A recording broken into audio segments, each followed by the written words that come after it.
How lucky you are, my children, to grow up in a world where your birth doesn't determine your ability to drink the earth's waters. When I was a child, it wasn't like that. Back then in the 2020s, over 2 billion of our fellow humans did not have access to clean, safe drinking water. But the craziest thing was, we could have ensured everyone had the water they needed to live comfortably. Back then, the world was not divided equally. This was a growing problem in the cities, where slums rub shoulders with skyscrapers. Those unlucky enough to be born into the poorer neighborhoods still managed to get water. But the costs and the risks were so much higher for them than for those turning on their taps. In Bangladesh, the poor risked cholera or typhoid from unclean water sources, whilst in Somaliland, they were forced to pay high prices for jars from water vendors. And these costs hit women the hardest. Collecting water several times a day, often at risk of sexual harassment, took a toll on women's health.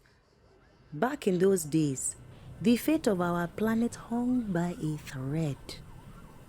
This meant very different things for people living in different parts of the world. With catastrophic flooding in Bangladesh, while drought sucked the land dry in Zimbabwe.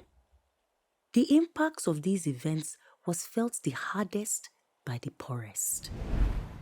Unequal exploitation of natural resources had contributed to global climatic change, increasing resource stress.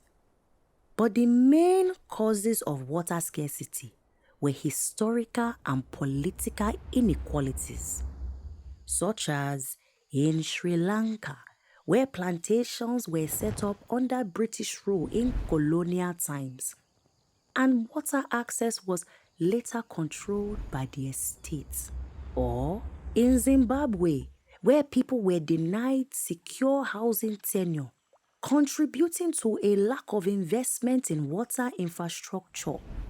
Those were dark days for humankind, with mismanaged urbanization exacerbating these problems. But slowly, we realized we could work together to create a more equal future by integrating political and practical solutions. Water management committees formed to take responsibility for access to water services, such as rainwater harvesting tanks in Bangladesh and spring-fed tanks in Sri Lanka. In Zimbabwe, community leaders and local authorities created 5-year plans to extend public infrastructure to emerging settlements.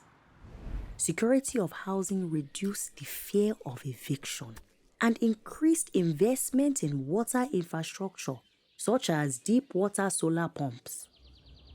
The best thing about these solutions was that they involved the very same people who were affected by them. They knew the challenges and what would work, and could hold the governments accountable for prioritizing the needs of poor people.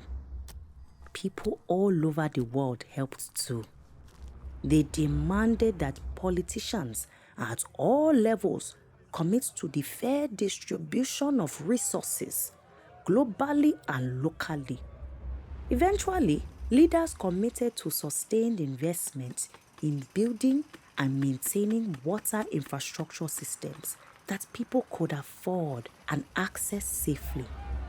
And because of the actions of those who came before us, today, every human being enjoys their right to clean and safe water, regardless of where they are born.